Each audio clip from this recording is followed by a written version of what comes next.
ఇక్కడ లేడు, ఆయన లేచి ఉన్నాడు. ఈ విషయం మీద నేను చిన్న ప్రార్థన చేసింది.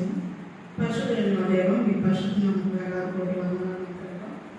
ఈ రోజు నాకు ఇచ్చిన ఈ వాక్యం బట్టి మేము తండ్రి చెప్పుటకు నాకు మంచి జ్ఞానాన్ని దయచేయండి. అలాగే నా ప్రభు ఆ వాక్యాన్ని ప్రతి ఒక్కరి హృదయాల్లో ఉంచుకుంటున్నాం ప్రభు.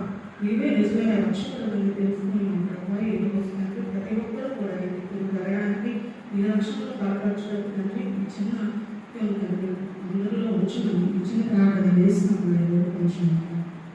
అయితే ఇక్కడ దేవుడు లేచి ఉన్నాడు.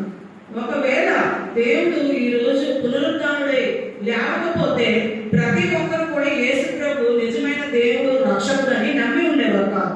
ఎందుకంటే చాలా మంది దేవతలు, కొంతమంది దేవతలని దేవుళ్ళని చెప్పి నమ్ముతున్న వాళ్ళందరూ కూడా చనిపోయి లేవలేదు. అయితే దేవుడు నిజంగా ఈ రోజు లెగిసి మనం అందరూ హృదయాల్లోని పునరుద్ధానుడై అతను ఎందుకు లేచారు అంటే ఒక విషయం నేను గట్టిగా చెప్పగలుగుతాను. యేసు ప్రభు చనిపోయి తిరిగి లేవడం వల్ల ఆయన దేవుడయ్యారు.